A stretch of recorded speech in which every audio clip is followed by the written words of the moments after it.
En los últimos días de abril de 1945, Adolf Hitler reunió a su círculo más cercano en el interior del Führerbunker. No fue una reunión militar ni un consejo de guerra, fue la escena final de un poder que se extinguía.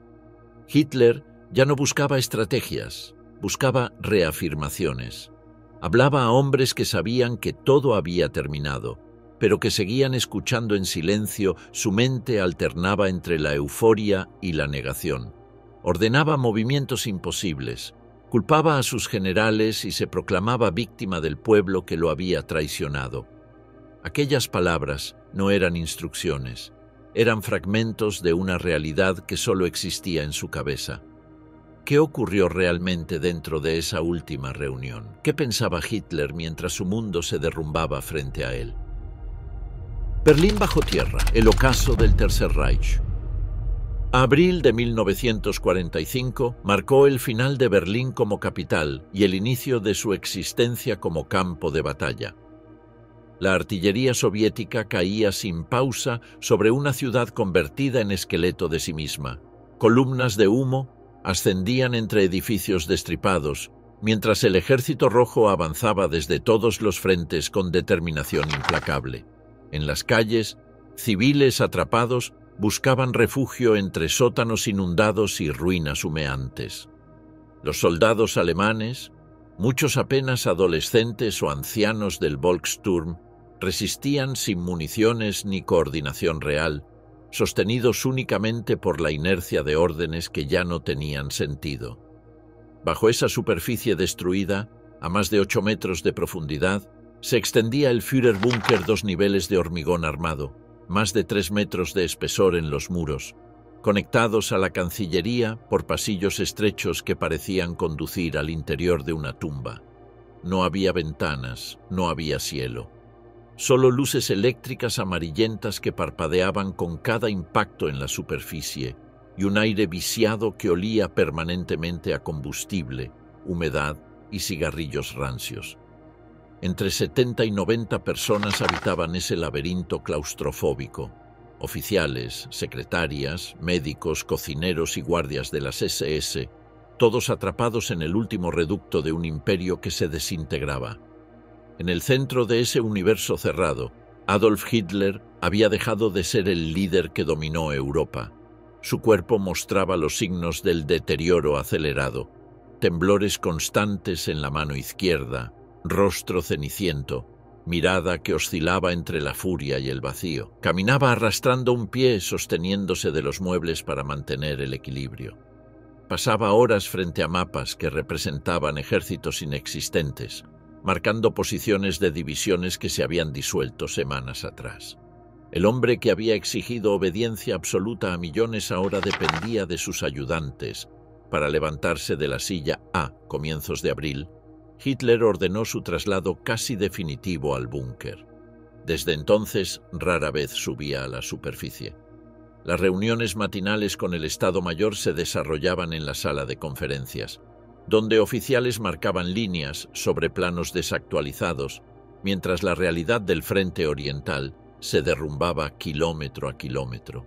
Los informes que llegaban desde el exterior hablaban de divisiones aniquiladas, suministros agotados y comunicaciones cortadas.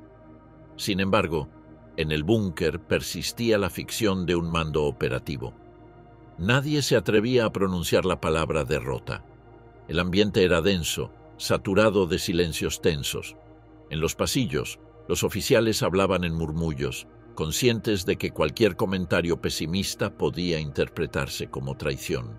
El culto a la lealtad había sustituido a la lógica militar. Hitler exigía informes que confirmaran sus ilusiones de contraofensivas imposibles.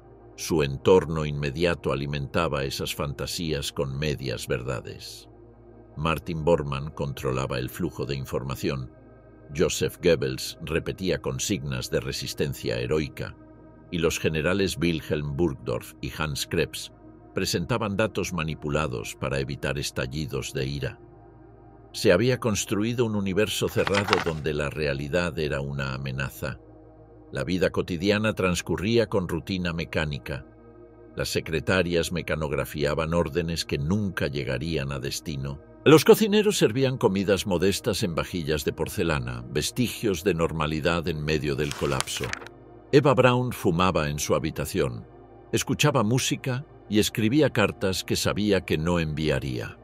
El médico Theodor Morell inyectaba cócteles de vitaminas y estimulantes que apenas disimulaban el agotamiento del Führer. Las noches eran interminables. Hitler dormía poco, paseaba los pasillos y convocaba reuniones intempestivas donde repetía las mismas órdenes delirantes. A mediados de abril, el cerco soviético sobre Berlín era total. Las tropas del Ejército Rojo habían cruzado el Oder y avanzaban hacia el centro con fuego concentrado. Los combates se desarrollaban casa por casa, avenida por avenida. Las defensas improvisadas apenas ralentizaban el avance enemigo. Sin embargo, dentro del búnker persistía una sensación de aislamiento irreal, como si el tiempo se hubiera detenido bajo tierra. El ruido de los cañones servía de reloj. Cada detonación marcaba un minuto más cerca del final. El 20 de abril, día del cumpleaños 56 de Hitler, la atmósfera se volvió aún más sombría. En el jardín devastado sobre el búnker se realizó una breve ceremonia donde jóvenes de las juventudes hitlerianas recibieron medallas. Fue el último acto público del Führer. Las imágenes lo muestran pálido, con movimientos torpes, intentando mantener la rigidez de antaño frente a niños que lo miraban con admiración y miedo. Esa noche, mientras las explosiones sacudían los muros de hormigón, Hitler comunicó a sus ayudantes que no abandonaría Berlín bajo ninguna circunstancia. La lealtad se convirtió entonces en condena. Los altos mandos comprendían que la guerra estaba perdida, pero nadie osaba decirlo. Cuando alguno sugería retirada o rendición, Hitler reaccionaba con furia descontrolada, golpeando la mesa, acusando de cobardía a todos los presentes. Para él, la rendición equivalía a traición. La derrota no podía ser aceptada, solo explicada como resultado de la infidelidad de otros. Esa convicción alimentaba un fanatismo desesperado en quienes lo rodeaban. En el exterior, la estructura militar del Reich se desmoronaba con rapidez. Las comunicaciones con el frente occidental estaban interrumpidas.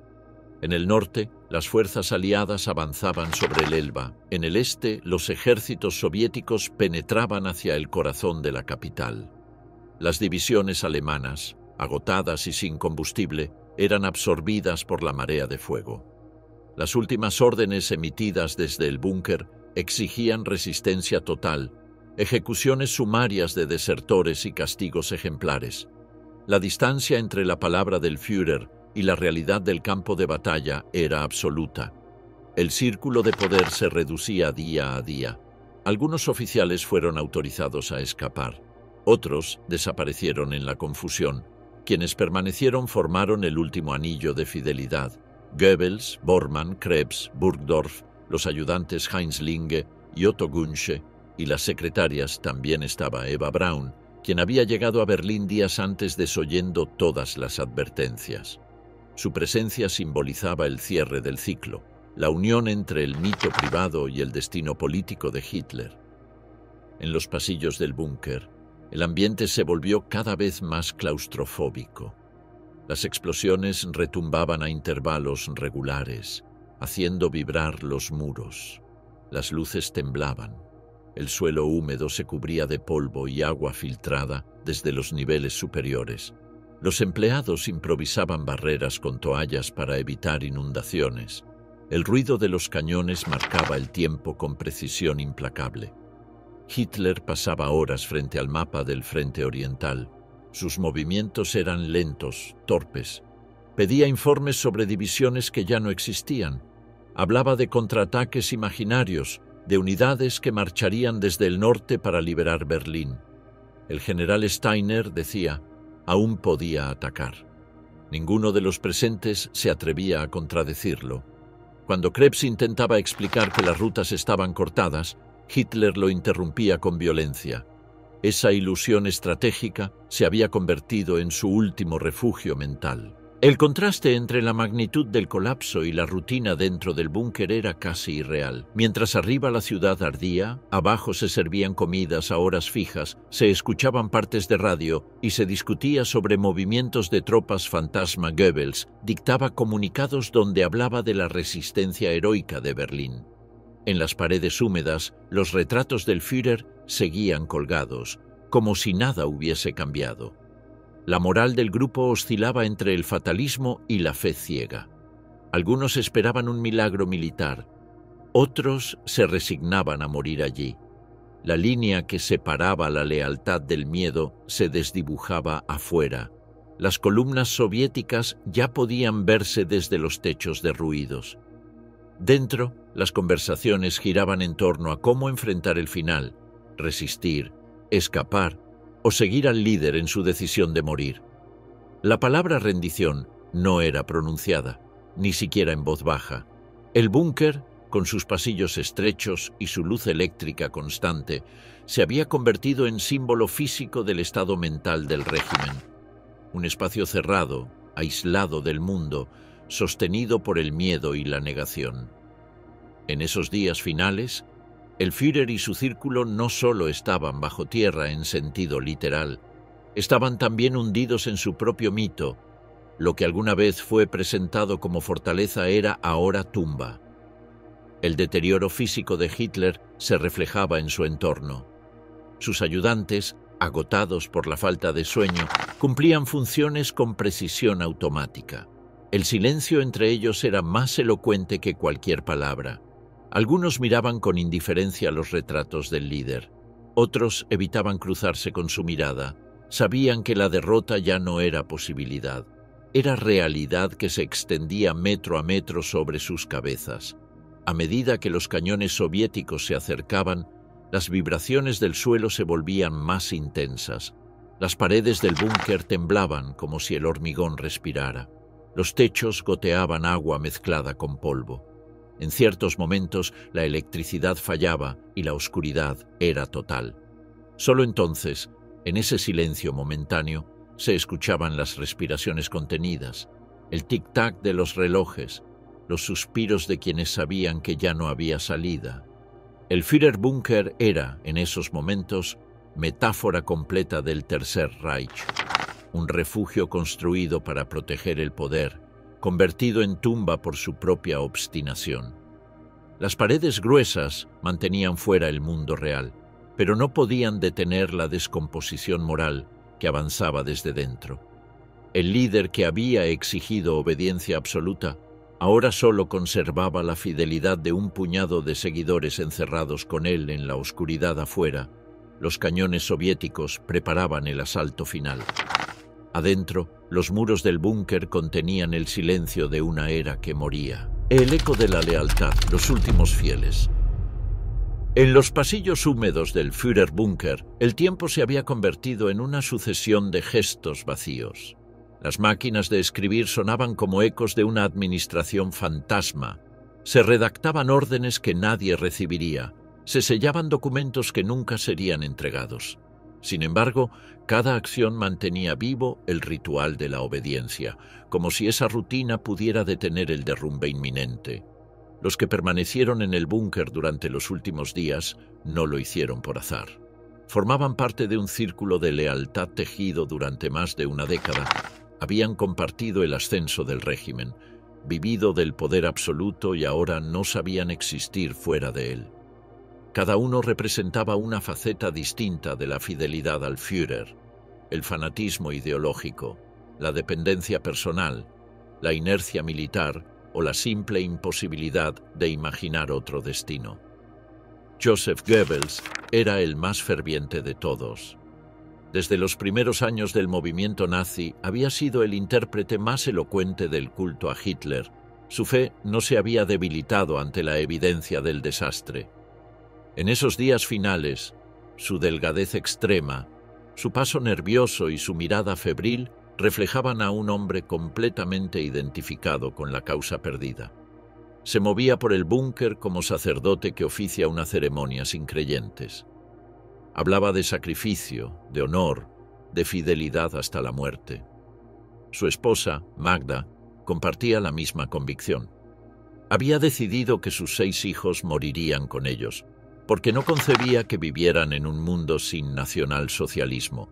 En sus palabras, se confundían el amor maternal y la devoción política. Para ella, matar a sus hijos sería salvarlos del deshonor. Martin Bormann representaba otra clase de lealtad, la del burócrata que ha tejido su poder desde las sombras.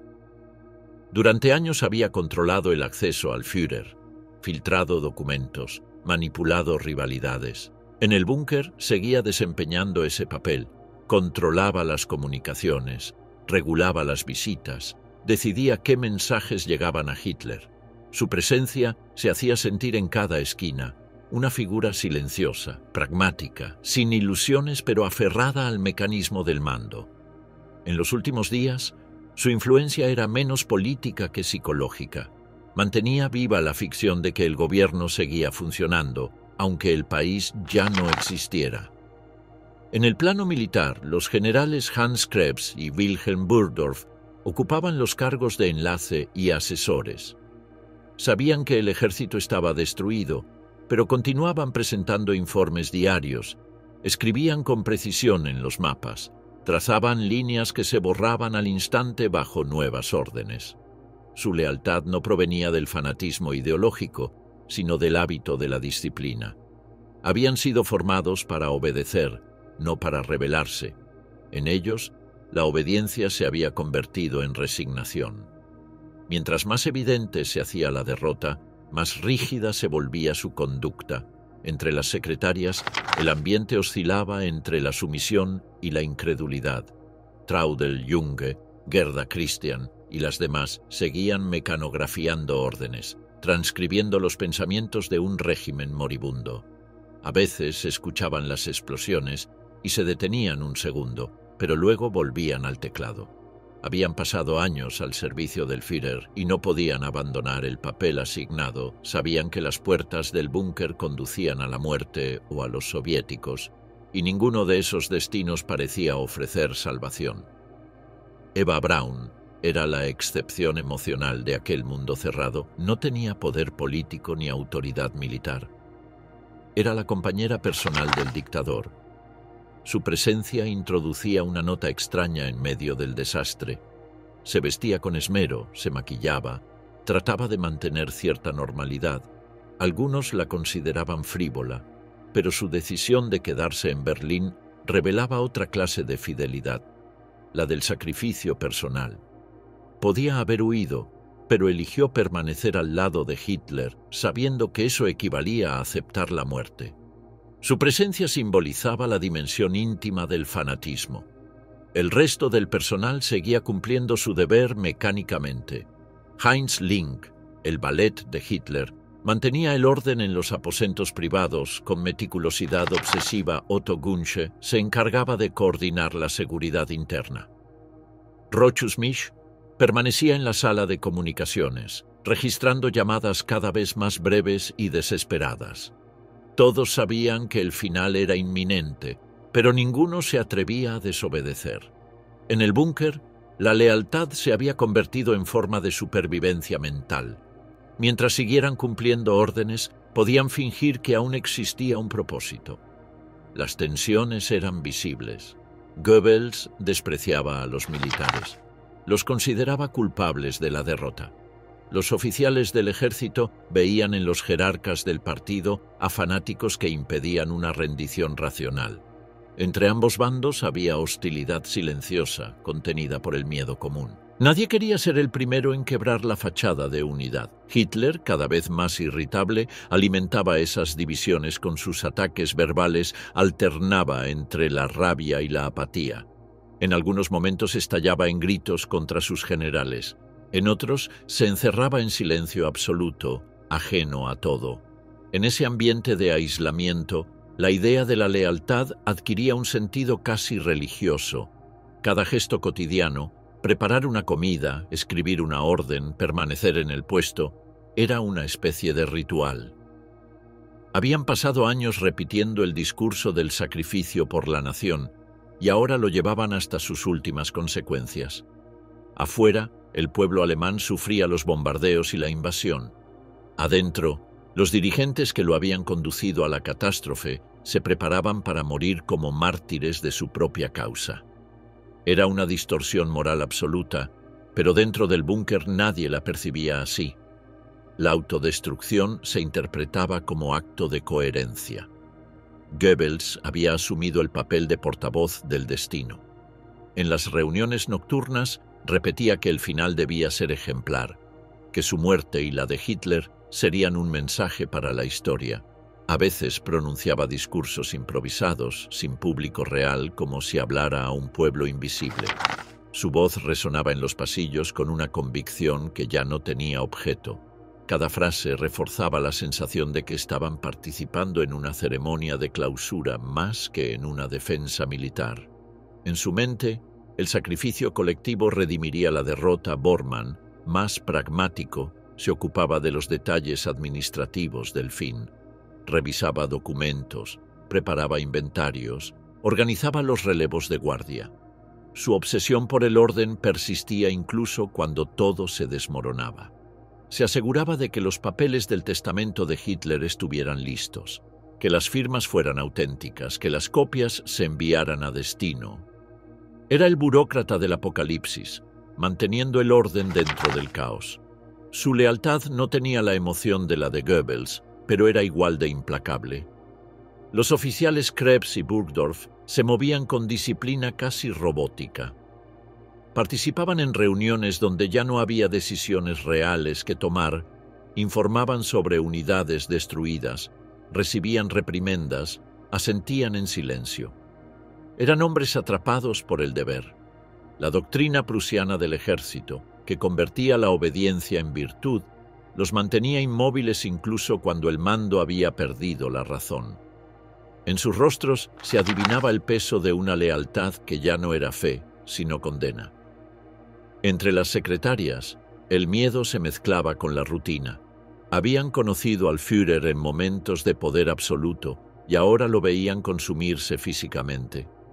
Las conversaciones entre ellas giraban en torno a rumores de huida, posibles rutas de escape, la proximidad del enemigo. Algunas lloraban en silencio por las noches. Otras se refugiaban en la tarea mecánica de escribir. En sus manos pasaban las últimas palabras del régimen, dictadas por un hombre que ya no dominaba más que su encierro. Eva Braun intentaba mantener una apariencia de serenidad. Pasaba el tiempo en su habitación, escuchando el ruido sordo de los cañones. Fumaba en silencio, escribía notas breves, ordenaba sus pocas pertenencias. A veces, cuando el ambiente se tornaba insoportable, salía al pasillo y conversaba con las secretarias sobre banalidades, un vestido, una canción, un recuerdo. Aquellas charlas eran un intento inútil de conservar la ilusión de normalidad. En la mirada de todos se reflejaba la certeza de que nada de eso tenía sentido. Hitler, en el centro de ese universo cerrado, se había convertido en un ser inaccesible. Apenas comía, dormía poco, pasaba horas revisando informes y murmurando en voz baja. Los demás lo trataban con una mezcla de miedo y veneración. Cuando atravesaba los pasillos, las conversaciones se detenían. Nadie sabía si encontrarían al líder furioso o abatido. La lealtad hacia él ya no era racional, era una especie de hipnosis colectiva. Después de años de culto al Führer, los que quedaban en su entorno no sabían pensar sin él. Obedecerlo era la única forma que les quedaba de existir. En ese microcosmos asfixiante, cada persona reaccionaba de un modo distinto frente al final. Goebbels y su esposa lo esperaban con solemnidad, convencidos de que morirían por una causa sagrada. Bormann lo asumía como una consecuencia inevitable, aunque aún soñaba con escapar. Los generales lo aceptaban con disciplina. El personal de servicio lo contemplaba con resignación.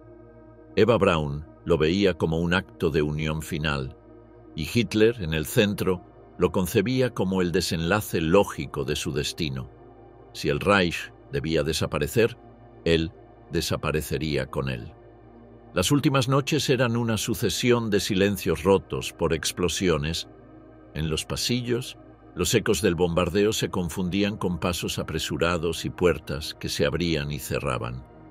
En las mesas quedaban restos de comida sin terminar, documentos manchados de café, colillas de cigarrillos. El aire olía a humedad y sudor. La sensación de encierro era tan intensa que algunos comenzaron a experimentar desorientación y ataques de ansiedad. Aún así, nadie se atrevía a abandonar el lugar sin permiso. De tanto en tanto llegaban noticias del exterior. Un mensajero informaba de la pérdida de una posición o de la proximidad de las tropas soviéticas. Cada parte era recibido con la misma mezcla de indiferencia y fatalismo. Ya no se discutían estrategias, solo se confirmaba lo inevitable. En los rostros se leía una aceptación silenciosa.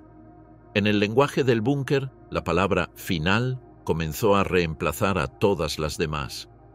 El aislamiento reforzaba la lealtad. Quienes habían permanecido allí se sentían los últimos guardianes de una fe moribunda. Cada uno, a su manera, se preparaba para morir por ella. Algunos lo hacían con fervor, otros con resignación, pero todos compartían la misma idea, que la lealtad era más importante que la vida. En ese pensamiento se fundía el sentido último del nazismo, reducido a su esencia más oscura, la negación de lo humano en nombre de una idea total. El eco de la lealtad, en esos días finales, era más fuerte que el estruendo de la guerra. No era el eco de una fe viva, sino el de una devoción petrificada. El Führerbunker se había convertido en una cápsula fuera del tiempo, donde la derrota no podía ser reconocida, porque hacerlo significaba destruir la razón misma de su existencia. Hitler había construido un sistema basado en la obediencia total, y ese sistema lo acompañaba hasta su último aliento. La lealtad se había convertido en un eco, un reflejo hueco que resonaba en los pasillos subterráneos mientras arriba la ciudad moría. El mensaje final, la reunión del 22 de abril de 1945. El 22 de abril de 1945 amaneció con un silencio distinto en el búnker. No era calma, sino quietud tensa, el momento que precede a un colapso arriba. El rugido de los cañones soviéticos era cada vez más cercano. El suelo temblaba bajo cada detonación, y el aire viciado del subsuelo se impregnaba de polvo desprendido del techo. En los pasillos, los rostros del personal reflejaban la fatiga de semanas sin descanso. Nadie dormía más de unas horas. Nadie creía ya en las victorias prometidas. La guerra había llegado a la puerta del refugio. A media mañana, los oficiales de enlace trajeron el informe que cambiaría el tono de todo el encierro. El grupo de ataque dirigido por el general Steiner, al que Hitler había confiado la misión de romper el cerco soviético y liberar Berlín desde el norte, no había avanzado. El contraataque, presentado como la última esperanza del Reich, se había desintegrado antes de comenzar. Las unidades existían solo en los mapas, dispersas, sin combustible ni munición. Era la confirmación final de que no quedaban fuerzas capaces de revertir el curso de la guerra. Cuando Hitler recibió la noticia, el silencio fue absoluto. Durante unos segundos permaneció inmóvil, mirando los mapas extendidos sobre la mesa. Luego su rostro se contrajo. Pidió que todos los jefes presentes se reunieran de inmediato. La orden recorrió los pasillos como un aviso de tormenta. Los asistentes sabían que algo grave iba a ocurrir. En la sala de conferencias, los mapas colgaban de las paredes, cubiertos de marcas y tachaduras. Los relojes indicaban casi el mediodía cuando el Führer entró. Caminaba con pasos lentos, pero su mirada tenía un brillo extraño, mezcla de ira y agotamiento. Se apoyó sobre la mesa y comenzó a hablar. Al principio su voz era baja, apenas audible, un murmullo que se confundía con el zumbido de los ventiladores, luego fue subiendo de tono hasta transformarse en gritos. El estallido fue repentino, como si toda la tensión acumulada durante semanas se liberara de golpe. Los presentes quedaron paralizados. Hitler golpeaba el mapa con el puño. Acusaba a sus generales de traición, de cobardía, de incompetencia. Sus palabras se mezclaban con insultos y órdenes imposibles. Denunciaba que nadie había seguido sus instrucciones, que el ejército lo había abandonado, que el pueblo alemán no había merecido su sacrificio. En ese estallido de furia, el mito del líder infalible se resquebrajó por completo. Sus movimientos eran descontrolados, su voz quebrada. En la sala se respiraba una mezcla de miedo y compasión. Algunos oficiales evitaban mirarlo directamente. Otros mantenían la vista fija en los mapas, fingiendo tomar notas. Era un espectáculo de autodestrucción. El hombre que había exigido obediencia absoluta a millones de personas se desmoronaba frente a una docena de subordinados, prisionero de su propia retórica. De pronto, la voz se apagó. Hitler se dejó caer en la silla, con los hombros hundidos. Su respiración era agitada. El rostro cubierto de sudor permaneció así unos segundos, sin hablar. Luego, en tono frío, casi monótono, pronunció las palabras que sellarían el destino de todos los presentes. La guerra estaba perdida.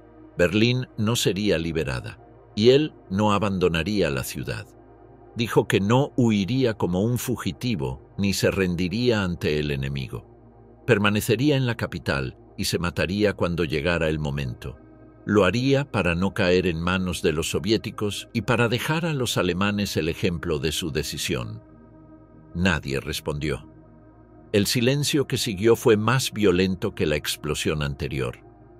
Los oficiales permanecieron inmóviles, conscientes de que habían escuchado la sentencia definitiva del régimen. Hitler se incorporó lentamente, apoyándose en la mesa. Su voz volvió a un tono más controlado, casi didáctico. Habló de traiciones, de conspiraciones, de enemigos internos. Afirmó que los alemanes no habían estado a la altura de su misión histórica, que el pueblo había fallado a su líder y que, por lo tanto, merecía su destino. En esas frases finales, pronunciadas con frialdad, se condensaba la lógica más perversa de su pensamiento. La derrota no era culpa del poder, sino del pueblo que no había sido digno de él. Los presentes comprendieron que aquel era el último discurso de Hitler como comandante. Ya no daba órdenes, ya no planeaba movimientos.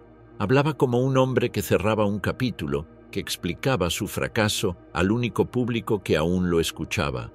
Su tono alternaba entre la resignación y el orgullo herido. Por momentos parecía lamentarse, por otros se exaltaba de nuevo, proclamando que su ejemplo debía servir a la posteridad. Era un monólogo de despedida disfrazado de informe militar. Joseph Goebbels escuchaba con una mezcla de devoción y éxtasis. Para él, aquellas palabras confirmaban la profecía que había repetido durante años: el sacrificio del Führer como acto redentor. Su rostro se iluminó con una especie de fervor religioso. En cambio, los generales permanecían inmóviles, con la expresión vacía. Sabían que la guerra había terminado, pero aún no podían asumir que el mando supremo se disolviera así, en un estallido de ira. Cuando la reunión terminó, Hitler se levantó lentamente y abandonó la sala sin mirar a nadie. Detrás de él, el grupo quedó en silencio. Nadie se atrevió a hablar hasta que la puerta se cerró. La tensión era tan densa que parecía ocupar todo el aire. Algunos respiraron con alivio. Otros permanecieron quietos, como si aún escucharan su voz resonando en las paredes afuera. Los cañones soviéticos seguían disparando. Dentro del búnker, algo había cambiado para siempre. El líder que había gobernado el país durante 12 años acababa de reconocer, aunque no con esas palabras, que todo estaba perdido. Las horas siguientes transcurrieron en una mezcla de caos y parálisis. Algunos oficiales intentaron contactar con las unidades en el exterior, pero las líneas estaban cortadas. Otros comenzaron a preparar rutas de escape. En los pasillos, los rumores se multiplicaban. Se decía que Hitler había sufrido una crisis nerviosa, que se había desmayado, que estaba enfermo Pero quienes habían estado en la sala sabían la verdad. El Führer había decidido morir en Berlín. El colapso emocional de la mañana dio paso a un silencio denso.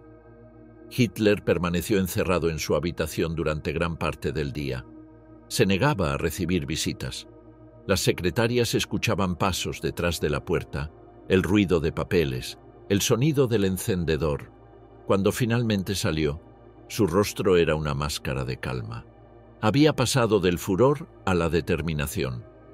Ordenó a algunos de sus ayudantes que se prepararan para transmitir nuevas directrices, pero ya no se trataba de estrategias militares, sino de medidas para el final. La disposición del búnker, la destrucción de documentos, la selección de quienes podrían intentar escapar. Por primera vez, Hitler aceptaba que los demás pudieran salvarse. Dio permiso a varias personas para abandonar Berlín. Algunos lo interpretaron como un gesto de humanidad, otros como una señal de que el líder había renunciado a todo. En realidad, era una consecuencia lógica de su decisión. Él moriría en el centro de la capital, pero los demás podrían llevar su mensaje al exterior. Quería testigos de su final, no sobrevivientes que lo contradijeran. Durante la tarde, Goebbels se reunió con él para reafirmar su lealtad. Fue un encuentro breve pero decisivo.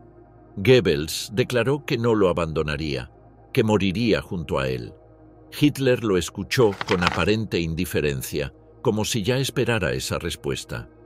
A partir de ese momento, Goebbels se convirtió en el custodio moral del final. A su alrededor, los demás comenzaron a aceptar que la historia se cerraría allí mismo, bajo tierra. El ambiente del búnker cambió por completo después de esa jornada. La desesperación se transformó en una extraña serenidad. Cada uno parecía haber encontrado su papel en el drama. Los militares organizaron los informes finales. Las secretarias prepararon las máquinas para escribir el testamento. Los guardias revisaron los túneles de escape. Eva Braun se dedicó a ordenar sus objetos personales. Goebbels y Magda comenzaron a hablar abiertamente de la muerte, como si fuera una cita inevitable. En las horas posteriores a la reunión, Hitler volvió a la sala de mapas. Observó en silencio los trazos que marcaban la ciudad y los frentes. Ya no buscaba rutas de avance, solo quería confirmar que el cerco era completo. Preguntó por la distancia de las tropas soviéticas al centro. Le informaron que estaban a menos de 3 kilómetros. Asintió en silencio. En ese gesto se resumía la aceptación del destino. La reunión del 22 de abril fue el último acto de autoridad de Hitler, aunque no dejó órdenes útiles. Más que una sesión de mando, fue una confesión involuntaria. En ella se derrumbó la ilusión de invencibilidad que había sostenido al régimen. Por primera vez, su voz no ordenaba, justificaba. Sus palabras ya no buscaban vencer, sino explicar la derrota sin admitir responsabilidad. Era el intento final de mantener el control narrativo, incluso cuando la realidad se desmoronaba. Esa tarde, mientras el ruido de la artillería se hacía más intenso, los miembros del círculo íntimo comenzaron a moverse como piezas dentro de un ritual. Nadie mencionaba la palabra suicidio, pero todos sabían que era el desenlace previsto. Algunos se refugiaron en el trabajo, otros en el alcohol. Las secretarias, con manos temblorosas, copiaban las últimas órdenes sin saber si alguien las leería. En cada rostro había una mezcla de miedo, incredulidad y extraña calma. La lógica del búnker había sustituido al instinto de supervivencia. Obedecer era más fácil que pensar. Esa noche Hitler comió poco. Permaneció en silencio durante la cena, mirando su plato sin tocarlo. Los demás fingían una conversación normal. Goebbels hablaba de la historia, de cómo los grandes líderes siempre habían sido incomprendidos. Eva Braun sonreía débilmente.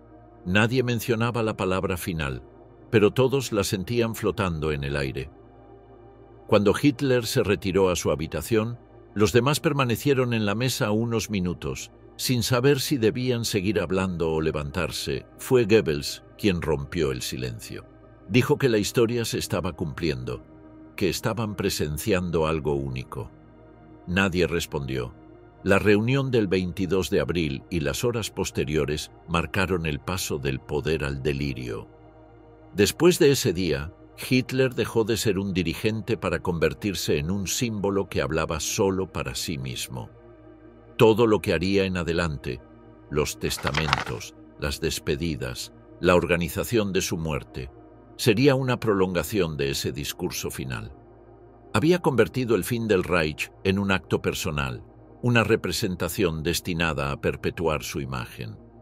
En aquella sala iluminada por bombillas temblorosas y llena de mapas inútiles, se selló el final del Reich. Lo que siguió no fue política ni guerra, sino ceremonia. El testamento político, el adiós. La noche del 28 de abril de 1945 descendió sobre el búnker con una densidad casi física. Arriba, Berlín ardía en silencio, iluminada por incendios que daban al cielo un resplandor rojizo. En el subsuelo, el aire se había vuelto pesado, saturado de humo y electricidad estática. Cada explosión hacía vibrar el hormigón como si el corazón de la ciudad se estuviera desintegrando. En los pasillos del Führerbunker, la sensación de encierro era total. Nadie hablaba más de la guerra. Ya no había estrategia ni esperanza, solo quedaba esperar el desenlace. Hitler llevaba días sin salir de sus habitaciones. Comía poco, dormía menos y pasaba horas sentado frente al mapa del Frente Oriental, observando en silencio las líneas que representaban ejércitos que ya no existían. Su rostro, pálido y agotado, parecía el de un hombre mucho mayor. Las manos le temblaban sin descanso. Los ayudantes hablaban en voz baja, evitando cualquier conversación sobre el exterior a esa altura. La guerra había dejado de ser una realidad y se había convertido en una abstracción. El 28 por la tarde, un mensajero trajo la noticia que acabaría de quebrar cualquier resto de fe. Heinrich Himmler, jefe de las SS y uno de los hombres más poderosos del régimen, había intentado negociar en secreto una rendición parcial con los aliados occidentales. Hitler recibió la información como una traición personal. Durante años había considerado a Himmler un símbolo de obediencia absoluta, el ejecutor más fiel de su voluntad. Ahora lo veía como un desertor. Se encerró en su despacho, furioso. Golpeó la mesa, rompió documentos, gritó órdenes confusas. La traición de Himmler se sumaba a la de Göring, quien días antes había intentado proclamarse sucesor del Führer desde el sur de Alemania para Hitler. Aquello confirmaba su visión final del mundo. Todos lo habían traicionado. Tras horas de cólera, una extraña serenidad lo invadió. Llamó a Bormann y a Goebbels y anunció su decisión. Había llegado el momento de escribir su testamento político. No quería morir sin dejar constancia de su pensamiento, sin establecer su versión definitiva de la historia. No sería un documento íntimo ni una confesión. Sería una declaración de principios, una última orden dirigida al futuro. Ordenó a sus secretarias que se prepararan para mecanografiar bajo dictado. La tarea comenzó cerca de la medianoche. En una de las habitaciones más pequeñas del búnker, una mesa fue despejada y se instaló una lámpara. Las secretarias, agotadas pero en silencio, se sentaron frente a las máquinas de escribir. Hitler entró acompañado por Bormann, Goebbels, Krebs y Burgdorf. Su rostro estaba rígido, su tono meticuloso. Había recuperado por un momento la cadencia autoritaria de sus discursos. Dictó lentamente cada frase, con pausas largas. A su alrededor, los demás permanecían de pie, escuchando en silencio, mientras las teclas golpeaban el papel. El texto no era una despedida, era un manifiesto. En él reafirmaba su ideología, repetía su odio hacia los enemigos que había señalado durante toda su vida y negaba toda culpa por la destrucción de Alemania. Atribuía la derrota a la debilidad de los generales, a la traición interna, a la falta de fe del pueblo. No había remordimiento, ni un solo gesto de autocrítica. Cada palabra estaba destinada a proyectar la imagen de un líder incorruptible, víctima de la ingratitud de los suyos. Para él, la historia debía recordarlo no como un criminal derrotado, sino como un soldado que había luchado hasta el final. Mientras dictaba, el sonido de la artillería se mezclaba con el de las teclas. El temblor del suelo hacía vibrar los vasos sobre la mesa. Nadie interrumpía, era como si en ese acto final se condensara todo el sentido del poder que había ejercido durante años. Una voz que hablaba y otros que escribían. En el texto, Hitler confirmaba su decisión de no abandonar Berlín y de morir en la capital. Declaraba que su cuerpo debía ser incinerado inmediatamente después de su muerte, para evitar cualquier exhibición. Reafirmaba su convicción de que el pueblo alemán debía continuar la lucha y nombraba a sus sucesores, Karl Dönitz como presidente del Reich y comandante supremo de las Fuerzas Armadas, y Joseph Goebbels como canciller. En el transcurso de la madrugada, Hitler comenzó a dictar también su testamento personal. Este segundo documento era más breve, más frío. Se limitaba a asuntos materiales, sus pertenencias, los derechos de autor de sus libros y una declaración final en la que pedía que su esposa, Eva Braun, compartiera su destino. Era la primera vez que la mencionaba en un texto oficial. Su tono, al pronunciar su nombre, no mostraba afecto, solo la necesidad de cerrar un círculo. Aquella unión, que durante años se había mantenido en secreto, se formalizaría esa misma noche. Cuando terminó de dictar, pidió que los documentos fueran revisados. Las secretarias mecanografiaron copias, Bormann verificó los sellos, Goebbels firmó como testigo. Los papeles fueron colocados en sobres numerados. Hitler observó el proceso con atención, asegurándose de que nada quedara incompleto. Era la misma meticulosidad que había mostrado en los tiempos de poder, aplicada ahora al ritual de su desaparición. Poco después de concluir la redacción, Hitler llamó a Eva Braun. Ella había permanecido en su habitación, consciente de lo que se preparaba. Se reunió con él en privado. Nadie sabe qué palabras se cruzaron. Cuando regresaron, Hitler anunció que se casarían esa noche. Era un gesto simbólico, más político que sentimental. Quería cerrar su vida con la apariencia de orden que había caracterizado su régimen. Incluso en el desastre, cada acto debía tener una forma, un protocolo. El enlace se realizó poco después de las 2 de la madrugada, en una pequeña sala del búnker. El funcionario del partido que ofició la ceremonia leyó las fórmulas legales con voz temblorosa. Hitler y Eva Braun respondieron con breves palabras. Al terminar, firmaron el acta. No hubo celebración, ni brindis, solo un silencio respetuoso. Los presentes entendieron que aquel matrimonio era el preludio del suicidio. Eva Braun, vestida con sencillez, se mantuvo serena. En su rostro no había miedo, solo resignación. La ceremonia fue la última expresión de normalidad dentro del caos. Después del matrimonio, Hitler volvió a revisar los testamentos.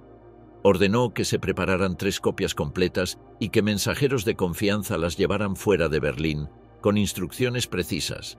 Una debía llegar a Dönitz, otra al alto mando del ejército y la tercera debía ser preservada como registro histórico.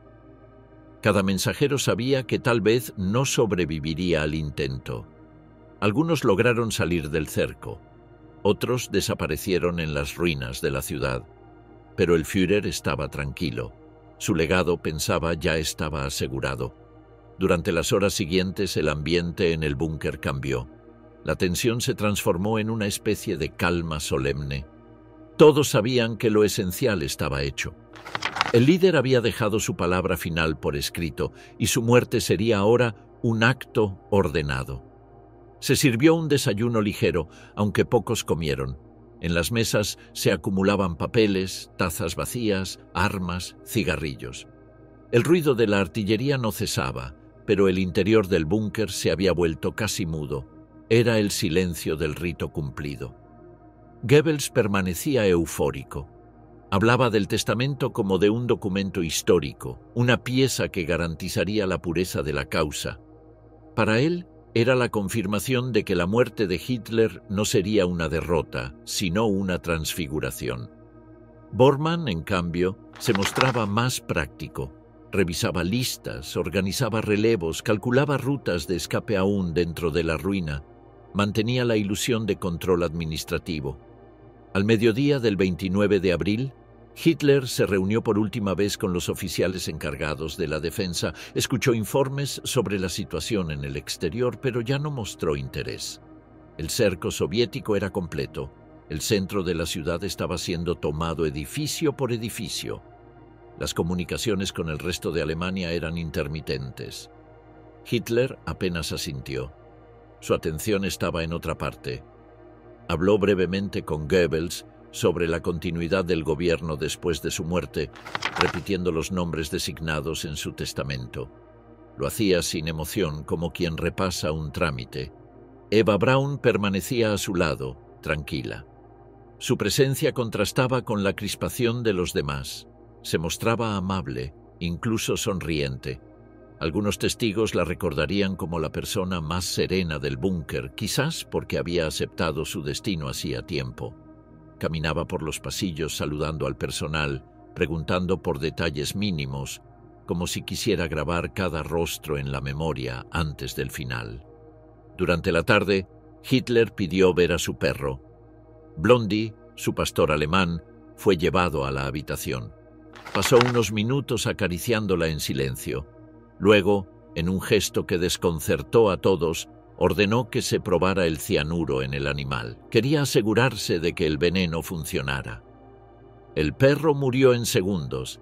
Hitler observó la escena con expresión vacía, sin decir palabra. A su alrededor, el silencio era absoluto. En ese acto cruel y metódico se revelaba el último resquicio de su mentalidad, el control absoluto, incluso sobre la muerte. Al caer la noche, los papeles del testamento estaban listos para ser enviados. Los mensajeros recibieron instrucciones, municiones y cápsulas de cianuro por si eran capturados. Algunos partieron en la oscuridad a través de los túneles que conectaban con la superficie. El sonido lejano de las explosiones acompañó su salida. En el interior del búnker, el aire parecía detenido.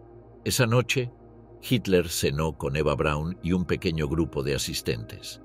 La comida fue silenciosa. Nadie mencionó el futuro. Al terminar, se levantó, estrechó la mano de cada uno y agradeció su servicio. Era un gesto protocolario, pero todos comprendieron su significado. Era la despedida. Después, se retiró con Eva a sus habitaciones. Nadie volvió a verlo durante horas.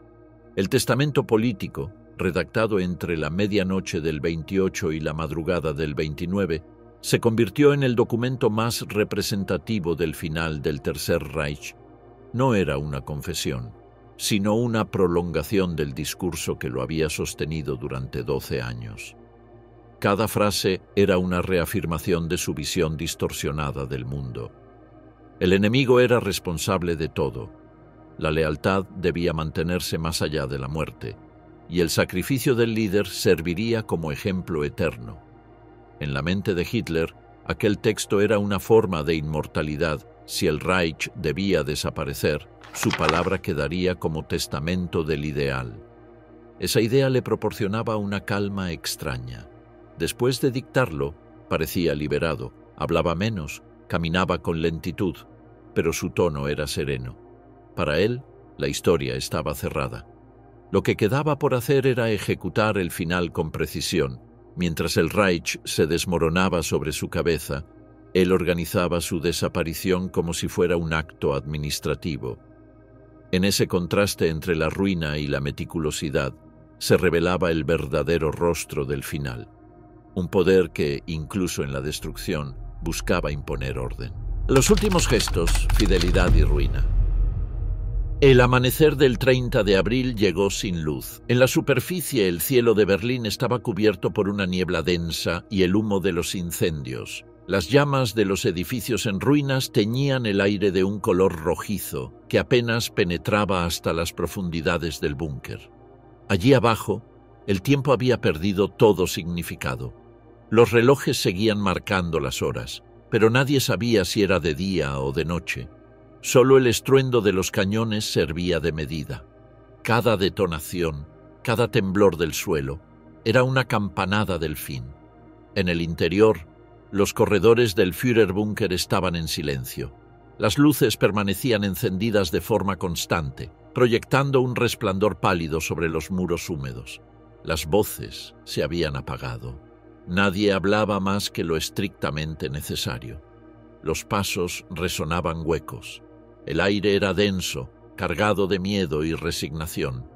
Se respiraba el olor agrio de la gasolina almacenada en bidones, del metal oxidado, del sudor que se acumulaba desde hacía días.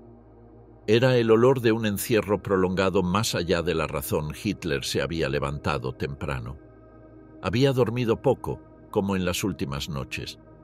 Su semblante era el de un hombre agotado pero tranquilo. Ya no había furia en su mirada, solo una determinación fría, matemática.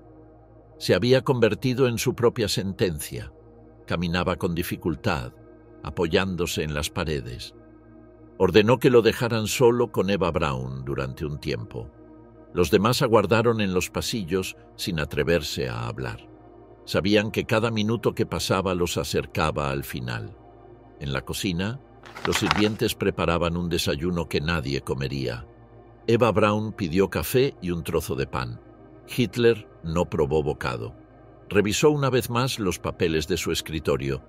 El testamento político, el personal, las últimas órdenes. Todo estaba en orden. El hombre que había exigido control absoluto hasta el último detalle mantenía ese hábito incluso en el umbral de la muerte. Cada documento estaba firmado, sellado, distribuido. Solo quedaba ejecutar lo que él mismo había decidido. A media mañana pidió hablar con sus ayudantes. Se reunió con Linge, Gunsche y Bormann.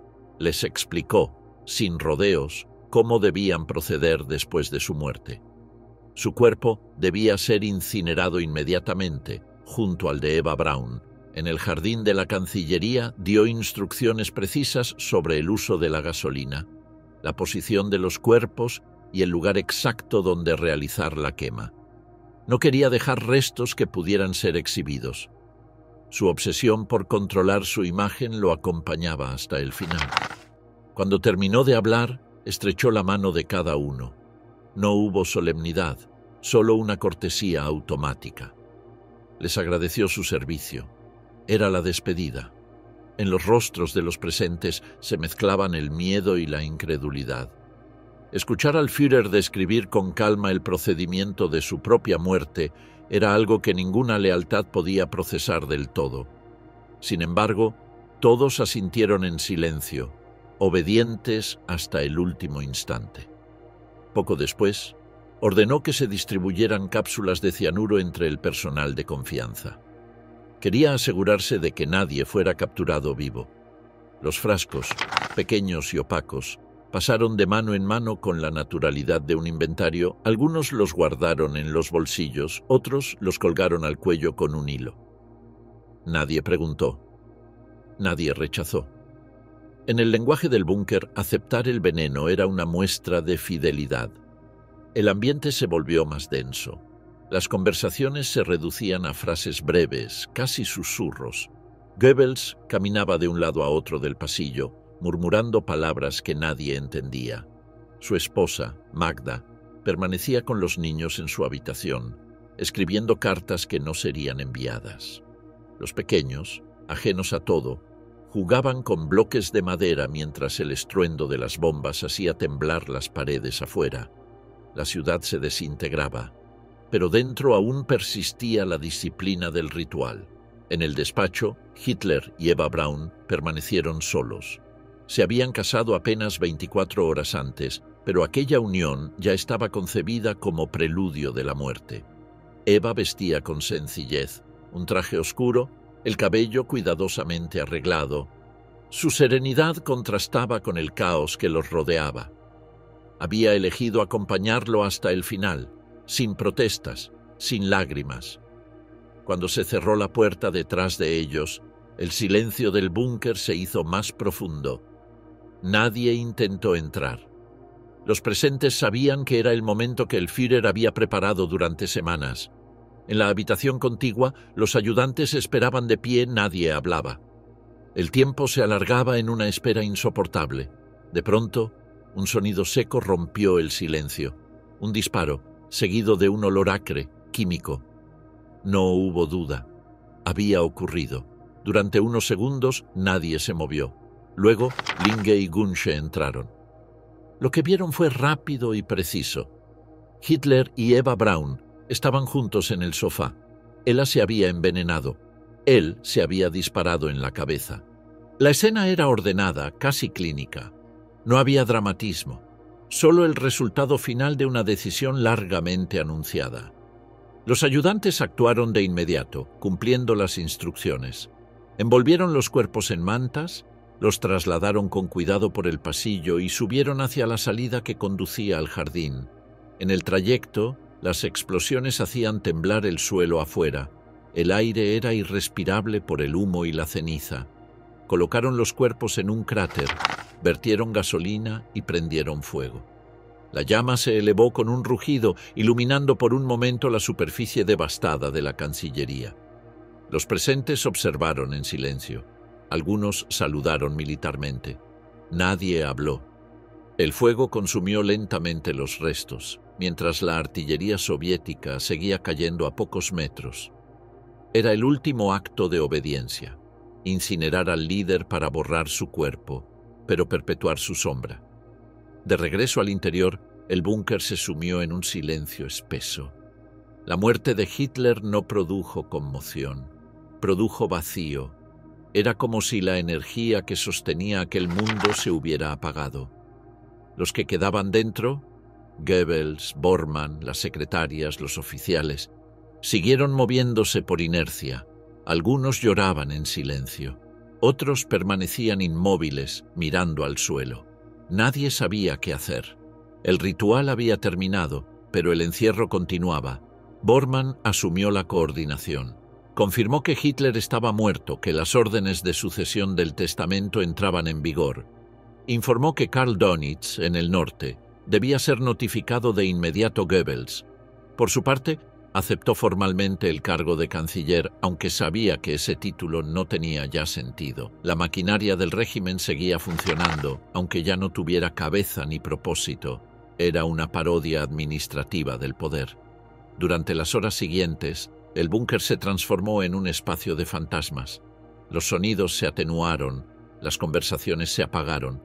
Algunos se refugiaron en las habitaciones, otros bebieron en silencio. Goebbels permanecía sentado, con la mirada fija. Magda lo visitó y le susurró que había tomado su decisión. Los niños no sobrevivirían. En la lógica del fanatismo, la muerte era preferible a la rendición. Ninguno de los presentes la detuvo. La obediencia había sustituido a la compasión. Esa noche, Magda Goebbels se desplazó por los pasillos del búnker en silencio. Llevaba consigo frascos de morfina y cápsulas de cianuro. Uno a uno, sus hijos fueron adormecidos y envenenados en la habitación donde dormían. Los más pequeños no comprendieron lo que ocurría. El silencio posterior fue absoluto. Nadie intervino. Era el último sacrificio en nombre de la lealtad. Cuando terminó, Magda regresó junto a su esposo. Ambos permanecieron juntos durante horas, sin hablar.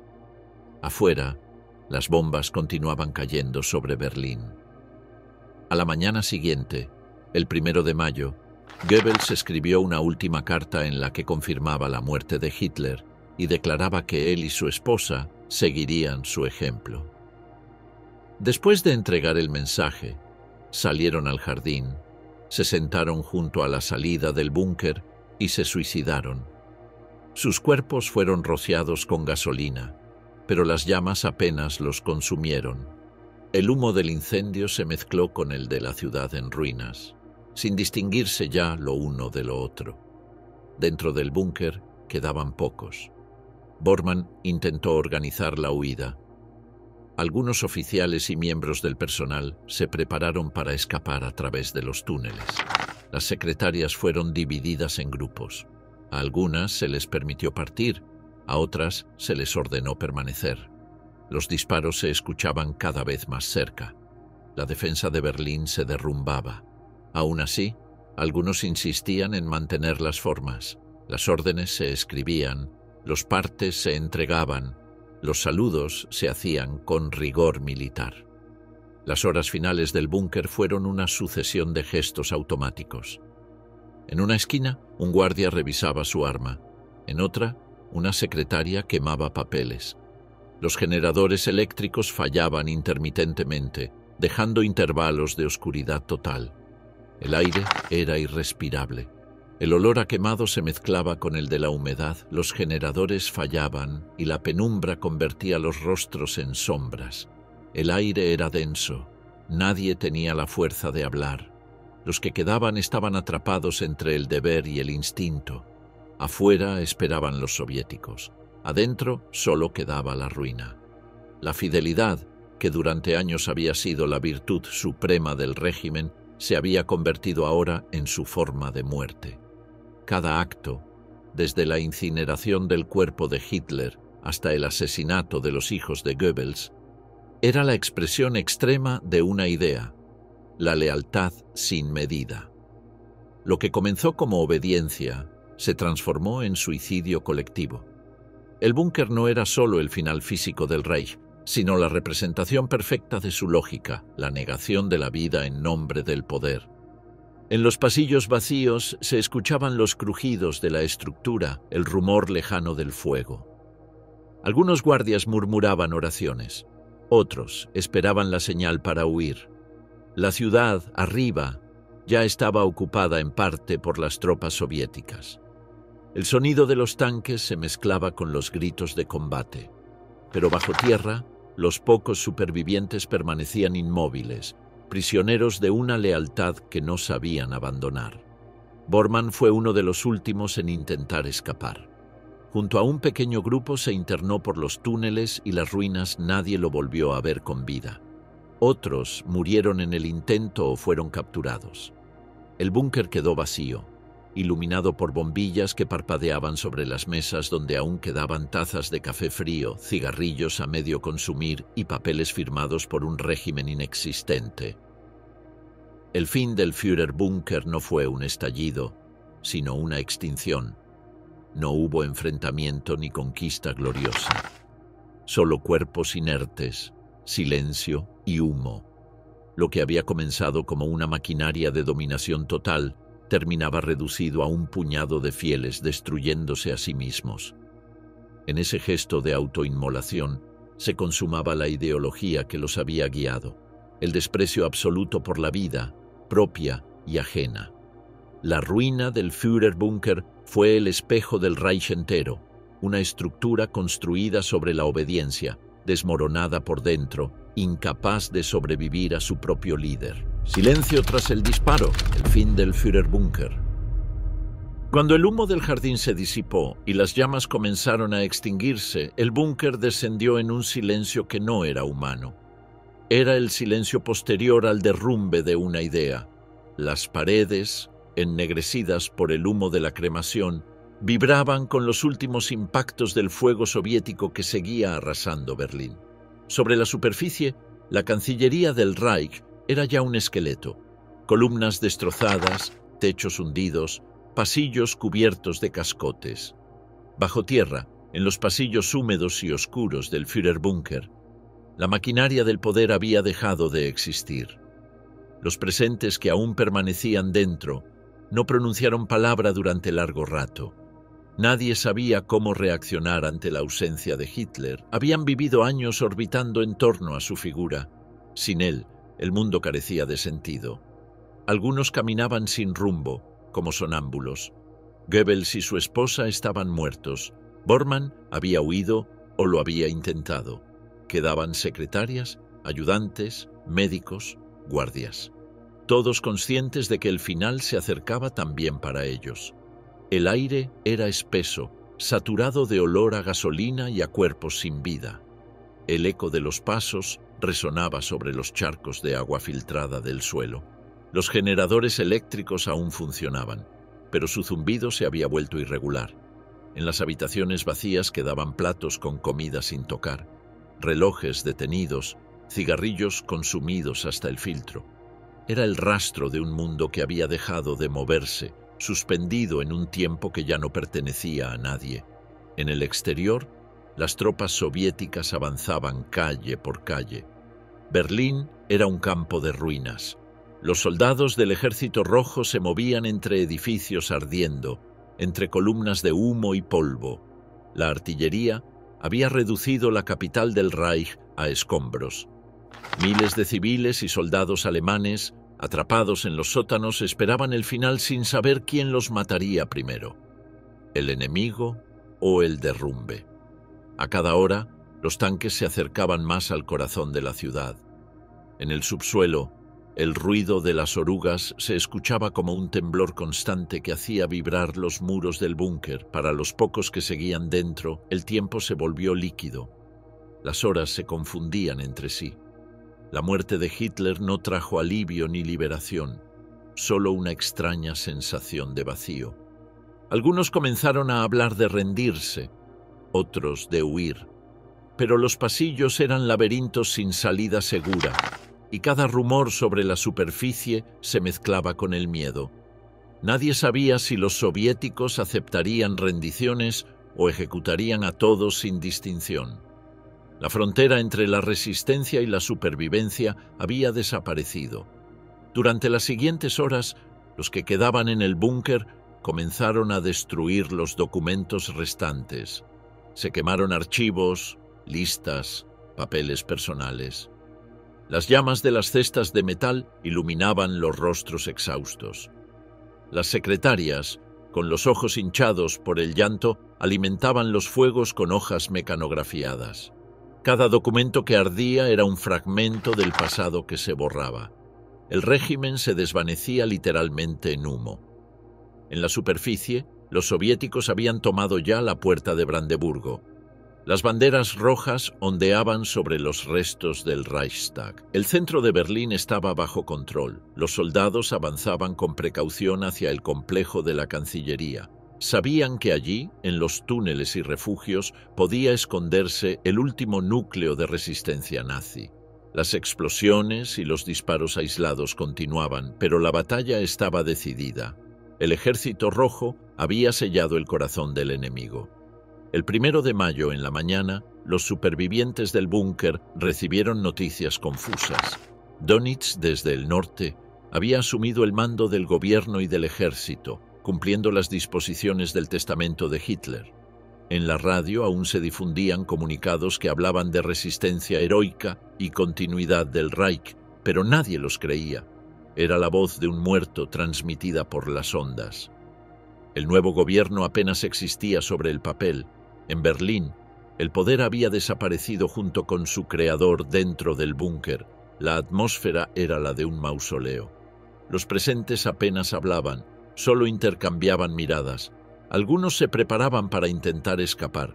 Otros preferían esperar las secretarias, sin fuerzas para llorar más. Se mantenían ocupadas limpiando, ordenando, como si la rutina pudiera preservar la cordura. En cada gesto había un intento inútil de aferrarse a la vida normal, aunque la normalidad hubiera dejado de existir. Por la tarde, un pequeño grupo decidió arriesgarse a salir. Reunieron lo esencial: documentos, comida, armas ligeras, cápsulas de cianuro. El plan era avanzar a través de los túneles hacia el exterior y mezclarse con los civiles. Era una huida a ciegas, pero quedarse era morir lentamente. Cuando las puertas del búnker se abrieron, el aire exterior entró con un olor insoportable a humo y cadáveres. Algunos se persignaron, otros simplemente corrieron hacia la oscuridad de las ruinas. El grupo de Bormann, Linge, Axmann y otros tomó la ruta que conducía hacia el puente Weidendammer. En la superficie, el caos era absoluto. Las calles estaban cubiertas de cuerpos. Los tanques soviéticos avanzaban entre edificios humeantes. Las balas silbaban en todas direcciones. La ciudad era un laberinto de fuego. Algunos lograron avanzar, otros cayeron en el intento. Bormann desapareció en medio de las explosiones. Ninguno regresó al búnker. Los que permanecieron sabían que el final era cuestión de horas. Los soviéticos ya rodeaban el complejo. Los sonidos del combate eran cada vez más cercanos. En los pasillos, el aire se hacía más espeso. La temperatura subía. El olor a quemado se mezclaba con el de la humedad. Los generadores fallaban intermitentemente, dejando intervalos de oscuridad total. En esos momentos, el silencio era insoportable. Un vacío que parecía absorber incluso la respiración. Cuando los primeros soldados soviéticos irrumpieron en los niveles superiores de la Cancillería, el búnker estaba casi vacío. Algunos guardias ofrecieron resistencia breve, otros se rindieron sin luchar. Los soviéticos avanzaron con linternas, armas listas, abriendo puertas con precaución. El lugar era un laberinto de habitaciones pequeñas, pasillos estrechos, papeles esparcidos. En el suelo había restos de uniformes, maletas, platos, tazas, cables sueltos. No encontraron oposición organizada, solo huellas de un mundo que se había devorado a sí mismo. Al llegar a los niveles inferiores, el olor a gasolina y carne quemada se volvió insoportable. En el jardín, los soldados hallaron restos calcinados. Nadie podía reconocer los cuerpos, pero los objetos cercanos, los fragmentos de ropa, las piezas dentales, confirmaban lo que ya sospechaban. Hitler y Eva Braun habían muerto allí, incinerados según sus órdenes. Los soviéticos recogieron los restos con pinzas, los colocaron en cajas metálicas. No hubo ceremonia, solo un procedimiento forense ejecutado con eficiencia militar. En los días siguientes, el Ejército Rojo selló el búnker y lo sometió a inspección. Oficiales de contrainteligencia revisaron cada habitación, cada documento, cada objeto. Se fotografiaron los pasillos, las camas, los escritorios. Se recogieron los restos de los Goebbels y de los demás. Todo fue registrado, numerado, archivado. En los informes se hablaba de muerte confirmada del enemigo número 1. Sin embargo, el secretismo con el que los soviéticos manejaron la información sembró dudas y leyendas. Mientras en Berlín se celebraba la victoria, los rumores comenzaron a circular. Que Hitler había escapado, que su cuerpo nunca fue hallado, que un doble había ocupado su lugar durante años. Esas versiones alimentaron la fantasía de que el líder nazi había sobrevivido. Pero para los que habían estado allí, no había misterio alguno. Lo habían visto morir, lo habían visto arder. Lo que quedaba del Führer era ceniza y polvo mezclados con la tierra del jardín. El silencio del búnker persistió mucho después de que los soldados lo abandonaran. Los generadores se apagaron, las luces se extinguieron. En las habitaciones quedaron las huellas de los últimos días: camas desordenadas, tazas de café, trozos de papel. El aire estaba enrarecido por la descomposición y la humedad. Las paredes seguían cubiertas de humo y hollín.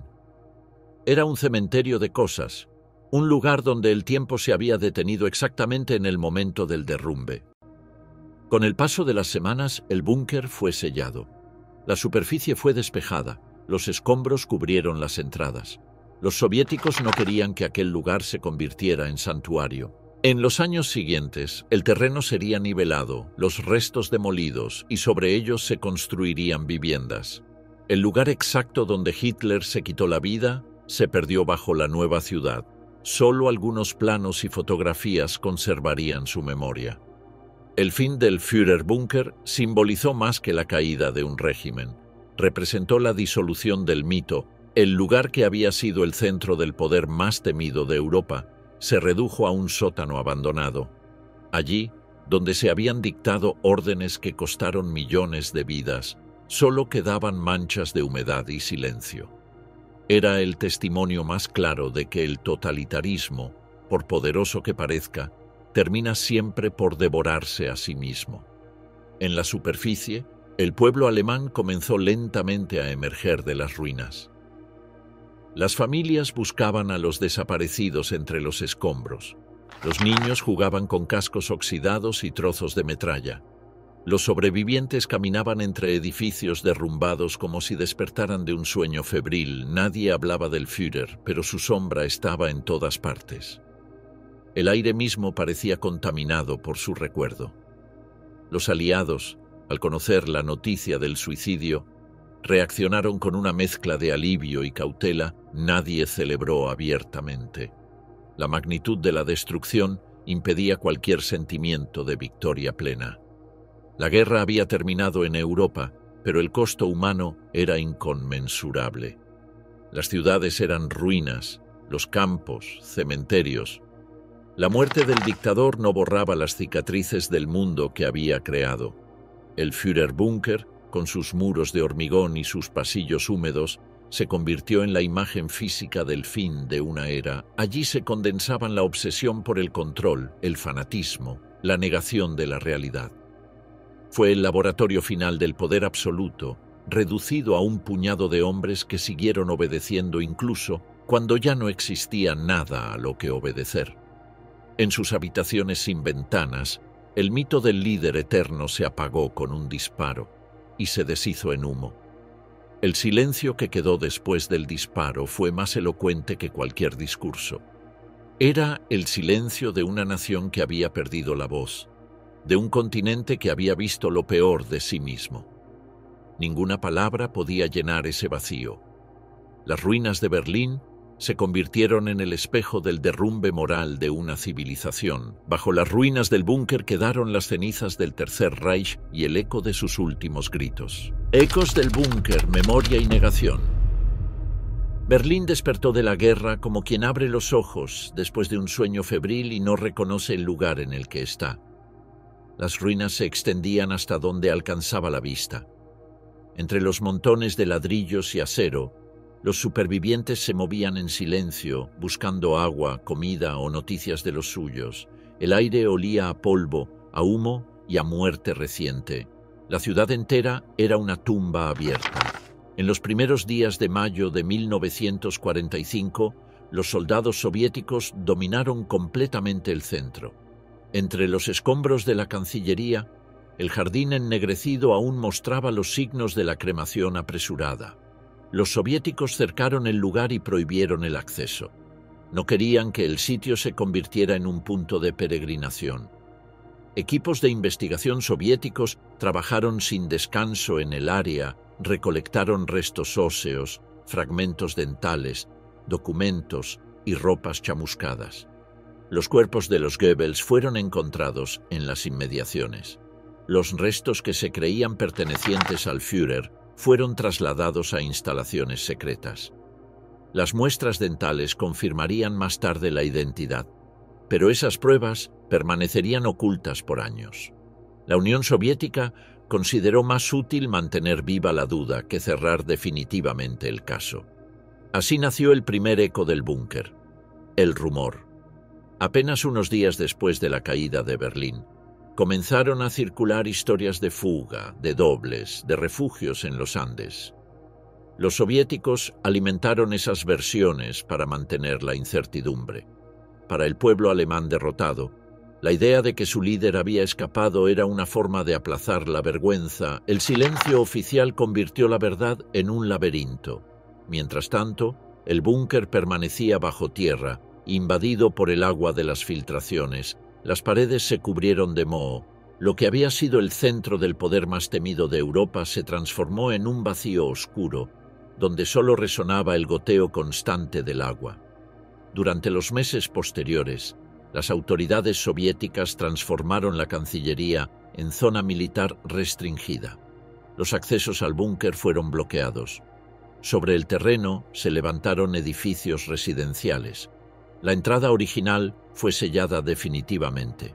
En los mapas oficiales, el lugar ni siquiera se mencionaba, era como si nunca hubiera existido. El segundo eco del búnker fue la obsesión.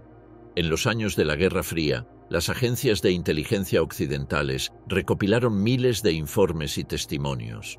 Se investigaron presuntas apariciones de Hitler en América del Sur, Se analizaron fotos, se persiguieron sombras.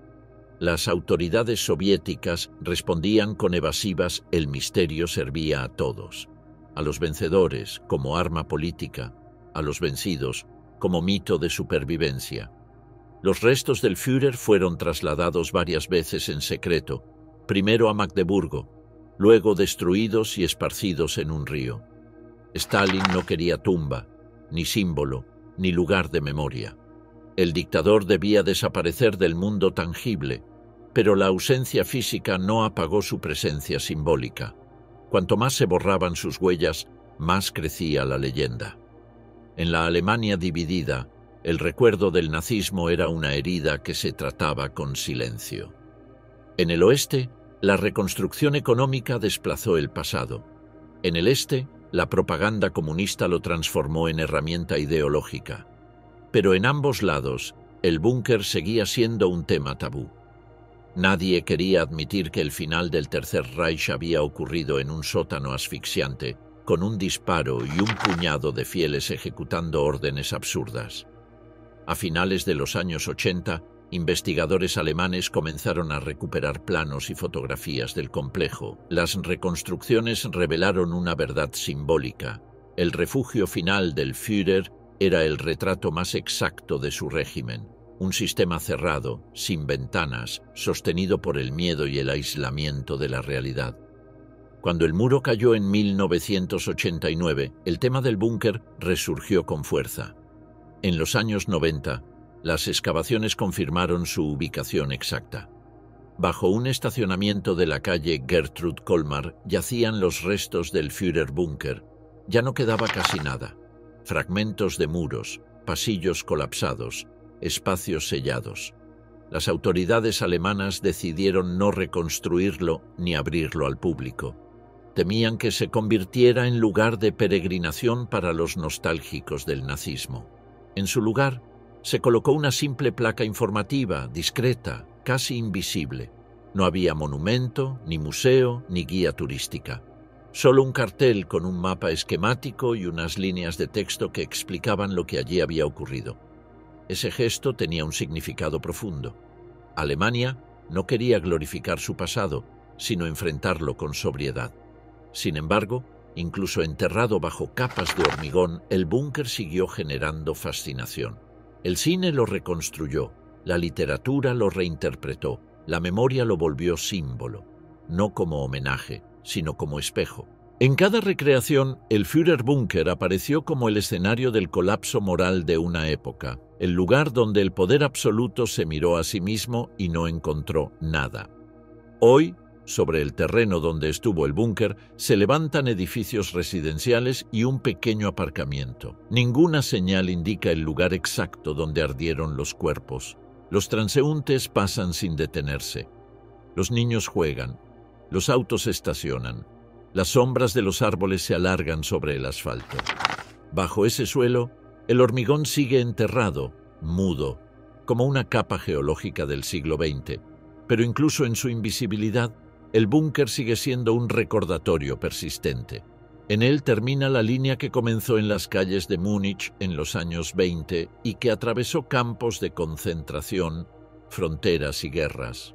Todo culminó allí, en un sótano oscuro, con un disparo y un silencio. La historia de ese lugar encierra una verdad incómoda. Las ideologías de muerte no mueren con sus líderes, permanecen dormidas, esperando condiciones propicias para renacer. Por eso, el recuerdo del búnker no es solo arqueología, sino advertencia. El eco del búnker continúa, no como voz, sino como vacío. Está en los libros, en los museos, en la conciencia de una Europa que aprendió a desconfiar de los mesianismos. Cuando alguien pronuncia el nombre de Hitler, el sonido resuena inevitablemente hasta ese sótano. Allí termina su camino y comienza el nuestro. El intento de comprender cómo la civilización pudo hundirse tan hondo y cómo logró después volver a levantarse. El Führerbunker ya no existe como lugar físico, pero persiste como advertencia invisible. Recordarlo no es revivirlo, sino evitar que el silencio lo cubra por completo, porque en ese silencio puede germinar nuevamente la negación. El eco del búnker es el eco del siglo, un susurro que dice, desde lo profundo, que ninguna ideología basada en la obediencia ciega y el odio puede terminar de otra forma que en la oscuridad. El hormigón enterrado bajo Berlín es hoy una tumba sin nombre. Bajo esas capas de tierra descansa el último vestigio del delirio que arrastró al mundo a la guerra, y sobre él la vida moderna sigue su curso. Bicicletas, conversaciones, risas, ruido de ciudad. Esa superposición, la de la vida sobre la ruina, es la victoria más silenciosa y más profunda de todas allí. En la oscuridad bajo el pavimento de Berlín sigue resonando un silencio espeso, intacto. No es el silencio del olvido, sino el de la memoria que vigila.